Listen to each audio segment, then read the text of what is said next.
अकेले हैं तो क्या गम है। हम आपको बता रहे हैं हरदम खुश रहने की कुछ खास टिप्स। ज़िंदगी में ऐसे कई पल आते हैं जब हम अपने आप को अकेला महसूस करते हैं। ऐसे समय में अपने आप को खुश रखना सबसे ज़्यादा ज़रूरी होता है। आपकी मदद के लिए हम कुछ टिप्स यहाँ साझा कर रहे हैं। अकेले होकर भी खुश रहा जा सकता है। खुश रहना कई समस्या का समाधान हो सकता है। आपने अपने आसपास ऐसे बहुत से लोगों को देखा होगा जो सामान्यतः खुश रहते हैं, जबकि कुछ ऐसे भी होंगे जो भीतर से बहुत दुखी होते हैं और अपनी बात किसी से भी शेयर करना पसंद नहीं करते। ऐसे लोग बस अंदर ही अंदर घुटते रहते हैं और आखिर में उनका परिणाम यह होता है कि वो मानसिक तौर पर किसी बड़ी बीमारी की चपेट में आ जाते हैं। इसलिए ज़रूरी है कि आप खुश रहने की कला सीख लें। किसी के साथ हैं या अकेले हैं, इससे कोई फ़र्क नहीं पड़ता। आपका खुश रहना आपके शारीरिक और मानसिक स्वास्थ्य के लिए ज़रूरी है।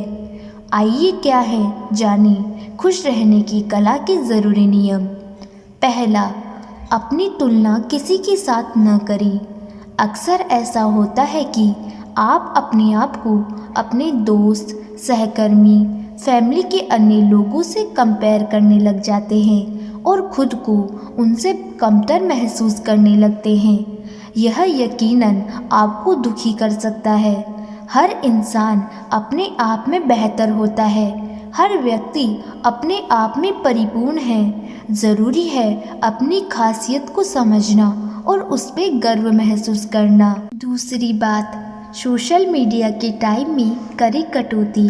सोशल मीडिया एक अच्छा प्लेटफॉर्म है और इससे हमें काफ़ी कुछ सीखने को भी मिलता है, पर यह भी सच है कि ये ऐसे लोगों का भी ज़रिया है जो फेक हैं और अपना शो ऑफ अधिक करते हैं। तो ऐसे लोगों से बचने के लिए इसका प्रयोग थोड़ा कम करें, जिससे आप तनावग्रस्त होने से बचेंगे, खुद में अच्छा महसूस करेंगे।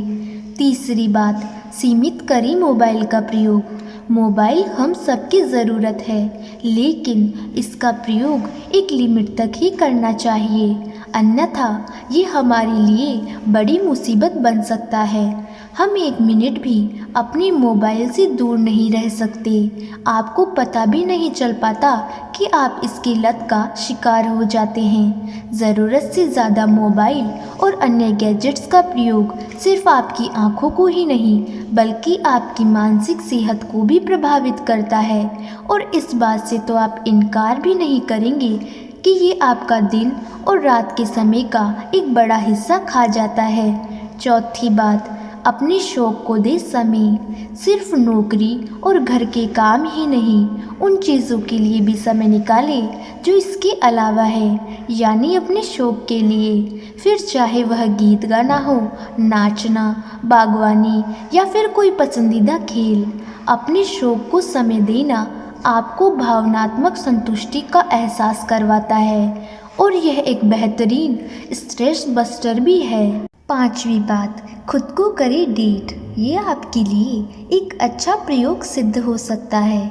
अपने लिए कोई एक दिन चुनें और उस दिन खुद को डेट करें। अपनी पसंद की ड्रेस पहने, अपनी पसंद का खाना खाएं और वह सब करें जो आपको अपने लिए करना पसंद है। सबसे ज़रूरी बात, इसके लिए किसी मुहूर्त का इंतज़ार न करें। जब भी आप चाहें अपने दिन को अपने लिए सेलिब्रेट कर सकते हैं। छठी बात, योग, ध्यान, प्राणायाम का अभ्यास करें। यह आपकी नियमित दिनचर्या का हिस्सा होना चाहिए। योग जहां आपको शारीरिक रूप से स्वस्थ रखता है, वही ध्यान और प्राणायाम आपको मानसिक तनाव से राहत देता है। प्राणायाम एक श्वसन क्रिया है जो आपके शरीर के सभी अंगों तक उचित मात्रा में ऑक्सीजन पहुंचाने में मदद करती है। वही ध्यान आपको तनाव मुक्त कर किसी भी तरह के अवसाद या मानसिक विकार से बचाता है। सातवीं बात, दूसरों की करें मदद। किसी के लिए कुछ करने या कुछ देने की भावना भी आपको भावनात्मक संतुष्टि देती है। ज़रूरी नहीं है कि यह कोई बड़ा काम करने के बाद ही हासिल की जाए। इस खुशी को आप अपने दिनचर्या में भी जुटा सकते हैं। दूसरों की मदद करें, माफ़ करना सीखें और गलतियों को सकारात्मक तरीके से सुधारना सीखें। ये छोटे छोटे नुस्खे आपको दिन के अंत में परिपूर्णता और खुशी का एहसास देंगे। तो ये थी वो सारी बातें जो आपको खुश रहने के लिए ज़रूरी है। आप भी इन नियमों को अपनाएं और अपनी ज़िंदगी खुशी के साथ बिताएं। धन्यवाद।